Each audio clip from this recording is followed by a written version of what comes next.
Future indefinite tense देखिए। सबसे पहले हिंदी में पहचान। जिन हिंदी वाक्यों के अंत में क्रिया यानी मेन वर्ब प्लस गा गी गे आ जाता है वो सारे सेंटेंस फ्यूचर इंडेफिनिट या फ्यूचर सिंपल के होते हैं हिंदी वाक्यों के अंत में। अब क्रिया यानी मेन वर्ब के पीछे गा गी गे कैसे लगता है, जैसे कल वर्षा होगी, होने की क्रिया होती है उसके पीछे गी लग गया।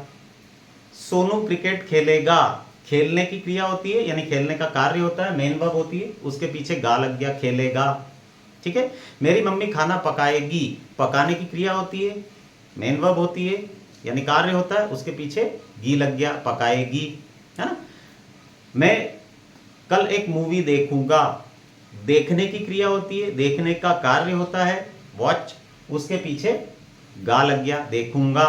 ठीक है। तो इस प्रकार से क्रिया और उसके जस्ट पीछे गा गी गे लग जाता है मेन वर्ब के पीछे, तो समझ जाइए फ्यूचर इंडेफिनिट टेंस में सेंटेंस बनेगा। यदि आप स्पोकन इंग्लिश यानी अंग्रेजी बोलने वाली अंग्रेजी सीख रहे हैं तो इससे आपको बहुत हेल्प मिलेगी। जैसे होता है ना कि कई बार अरे यार हिंदी का ये सेंटेंस को इंग्लिश में कैसे बोलना है, तो कौन सा सेंटेंस है पहले पहचान लीजिए, फिर उसको उस टेंस के हिसाब से बोलिए। मैं हर टेंस में आपको उसकी पहचान भी बता रहा हूं। ठीक है। एक चीज और, यदि आप मेरे वीडियो से टेंस पढ़ना सीख रहे हैं तो आपको मैं क्रम बता देता हूं, उसी क्रम से आपको टेंस पढ़ना है। सबसे पहले तो आप 3 कंटिन्यूअस या प्रोग्रेसिव टेंस पढ़िए, प्रेजेंट पास्ट फ्यूचर के कंटिन्यूस। सबसे पहले प्रेजेंट कंटिन्यूस, फिर पास्ट कंटिन्यूस, फिर फ्यूचर कंटिन्यूस या प्रोग्रेसिव, है ना, 2 नाम है। फिर उसके बाद 3 परफेक्ट, 3 कंटिन्यूस के बाद 3 perfect, present perfect, past perfect, future perfect. उसके बाद 3 perfect continuous, present perfect continuous, past perfect continuous, future perfect continuous, और उसके बाद 3 indefinite, present indefinite, past indefinite और फ्यूचर इंडेफिनिट। इस क्रम से पढ़ेंगे तो आपको एक ही बार पढ़ने में वीडियो में एक बार देखने में एक ही बार में सब समझ में आ जाएंगे और याद भी हो जाएंगे। ठीक है। अब इसका फॉर्मूला देखिए, subject, helping verb, main verb और ऑब्जेक्ट। अब देखिए इसमें हर्षवर्धन जी मौजूद हैं। पहले सबसे पहली चीज तो ये कि ये चारों चीजें क्या होती हैं, subject, helping verb, main verb, object. ये चारों चीजें आपको समझना, इनका फंक्शन क्या होता है, इनका कार्य क्या होता है, ये इनका मतलब क्या होता है, क्या चीजें होती हैं। पूरी दुनिया की अंग्रेजी एक ही फॉर्मूले से बनी, कॉमन फॉर्मूले से, subject, helping verb, main verb, object, वही 4 चीजें यहां पर हैं। ठीक है।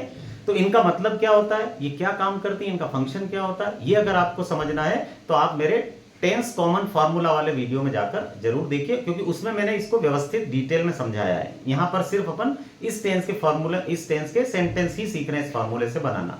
लेकिन यदि आपको इन चारों का मतलब समझना है तो टेंस कॉमन फार्मूला वाला वीडियो जरूर देखिएगा।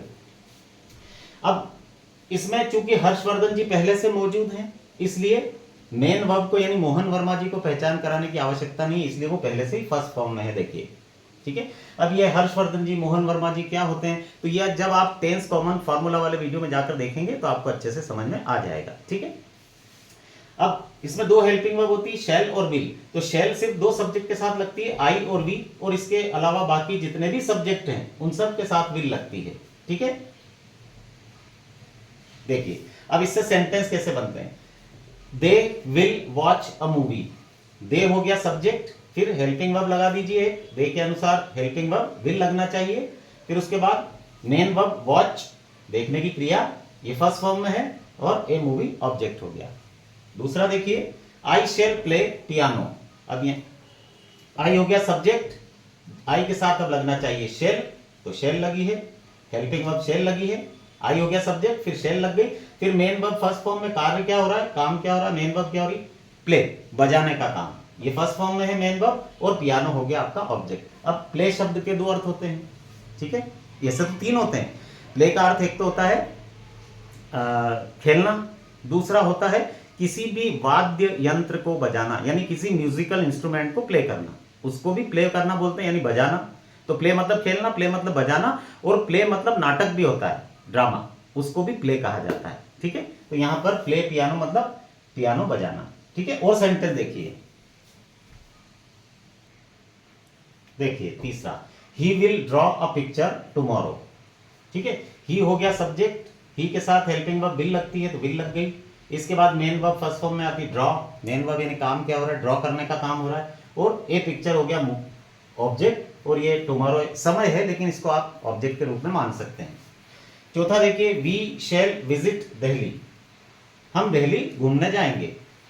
वी हो गया सब्जेक्ट, इसके साथ वी के साथ हेल्पिंग वर्ब शैल लगना चाहिए, शेल लग गई। इसके बाद मेन वर्ब फर्स्ट फॉर्म में होना चाहिए, विजिट, घूमना, भ्रमण करना, फर्स्ट फॉर्म है मेन वर्ब का, और ऑब्जेक्ट हो गया दिल्ली। ठीक है, तो इस प्रकार से ये फ्यूचर इंडेफिनिट सेंटेंस बनते हैं। Thank you.